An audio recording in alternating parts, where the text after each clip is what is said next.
Should I buy Guild Wars 2? Wait, didn't you already do a Should I buy Guild Wars 2? I wanted to come back and take a look at the game again, just to see if they actually fixed a lot of the issues that I was having at the time. And lo and behold, they did. That is a really good thing, right? Now I considered doing a full-blown review.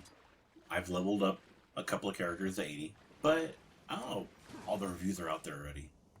So this is more like a expansion onto what I talked about originally in the first video.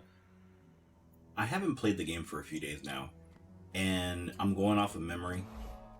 So if I get the details wrong, I'm sorry. But for the most part, it's more about what they did wrong than it is about what they did right. So, with that being said, let's go ahead and jump right into it. There are currently 5 races in this game, and approximately 8 character classes. Eventually another character class will be released. No new additional race. There's an expansion set for around the corner to add an additional class. There is crafting because, well, you can't be an MMO unless you have crafting. And there are 8 different types of crafting. From armor to gem crafting.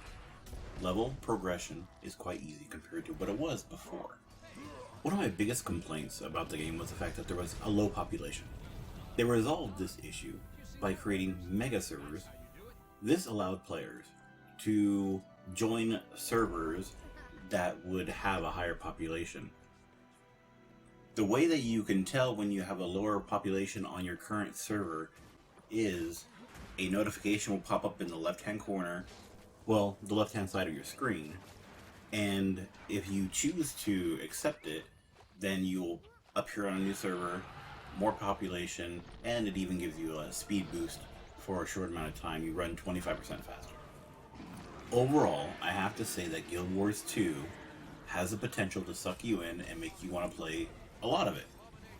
With progression being extremely fast, even when solo, before you know it, you're at level cap.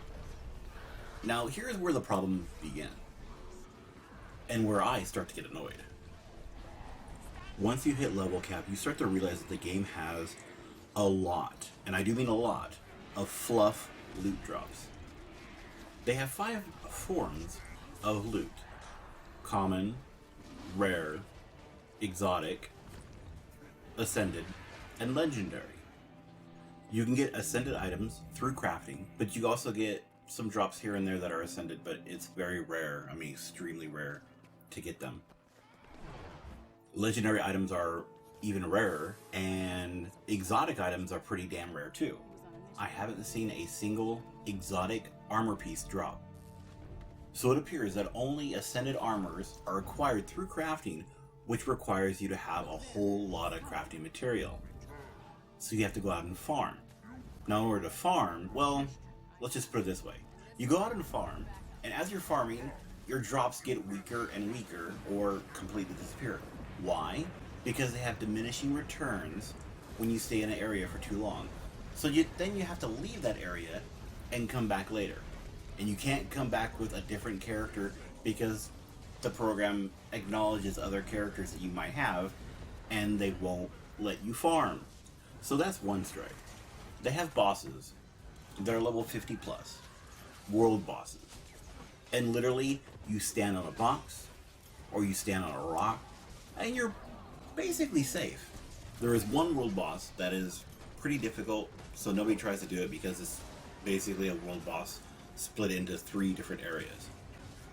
There are 2 world bosses that are semi-difficult. They're dragons, and those are still killed daily because they're not that hard. Other than that, every other world boss in the game is easy.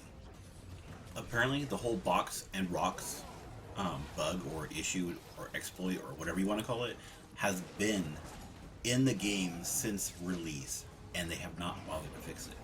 Apparently, they're satisfied with that. Strike number 2. Fractal. Fractals are basically dungeons. You run a fractal and you go through and you get your loot and all that. And for the most part, everybody runs past everything. They just run past all the mobs, go straight to the boss, and kill it. There's no, like, thresholds involved, nothing like that, at least on some of them.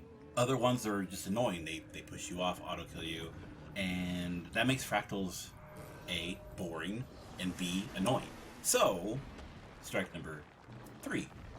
With that being said, I would highly recommend picking this game up for $10. If you are fine with some of the issues I mentioned. Would I recommend the expansion? No, I wouldn't. Why? I haven't played it, I haven't touched it. Well, I like to look at a company's history, especially when it comes to video games. You look at the history of what they've made. And I'm seeing all the flaws of Guild Wars 2. They're currently supporting Guild Wars 2, and they're not correcting some of the issues in it. Now, these are only a few issues I mentioned. There's more than that.